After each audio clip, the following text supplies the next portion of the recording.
สบายดีนักเลงลาบเป็งนัวมื้อนี้มีมาแสดงความยินดีกับต้อมสกายท่าแขกและน้องพุทธสอนที่ว่าเพิ่นขึ้นงานหลังใหม่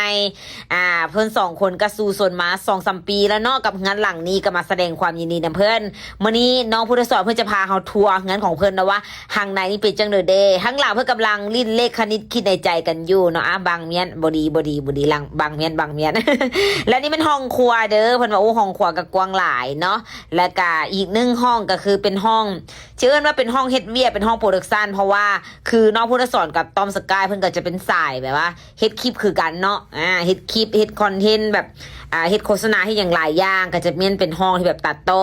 หลังจากนั้นเพิ่นจะพาขึ้นไปชั้น2ขอเล่าเลยว่าชั้น2นี่ก็เมื่อยเติบคันที่ออกกำลังกายนี่นะบ่จะเป็นต้องไปย่างฮอดเดินทัดหลวงแล้วย่างขึ้นย่างลงยุ่งงานนี่ก็ถือว่า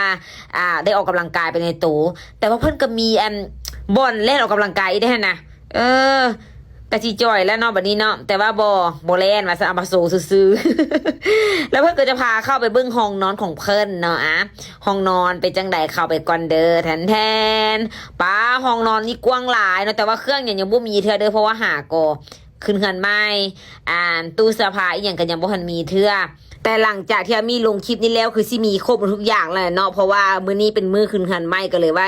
ยังเกียมยังบ่พร้อมเทื่อเด้เอาเข้ามาเบิ่งในห้องน้ำของเพิ่นกับกว้างขวางอุ้ยมีอ่างอาบน้ำอีกได้เลิศขนาดเลยเบิ่งไว้เป็นแรงบันดาลใจเนาะก็อยากมีคือเพิ่นอยู่แต่เฮาก็ยังบ่พร้อมเด้ซั่นนะเบิ่งห้องต่อไปเป็นห้องรับแขกมายามแล้วมานอนห้องนี้เด้อเพิ่นว่านะอีกห้องนึงก็จะเป็นห้องแม่อยู่เบื้องฝากนี่เองเนาะตอนนี้เฮาก็จิมา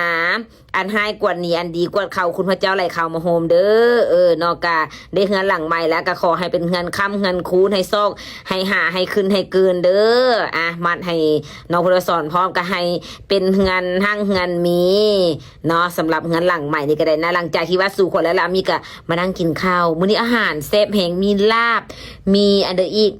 มีลาบมีเฝอแล้วก็จะมียำปลาหมึกแล้วก็จะมี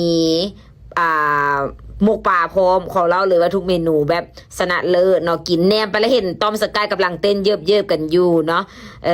เท้าม้วนได้เขาเพิ่นได้แบบว่าเต้นนี่บ่ธรรมดาเนาะเต้นไปเต้นมาฮู้เศร้าแล้วตอนนี้ฮู้เศร้ากันแล้วสนับสนุนโดยเป็นหนัวกาไม่มานเตะกะตอ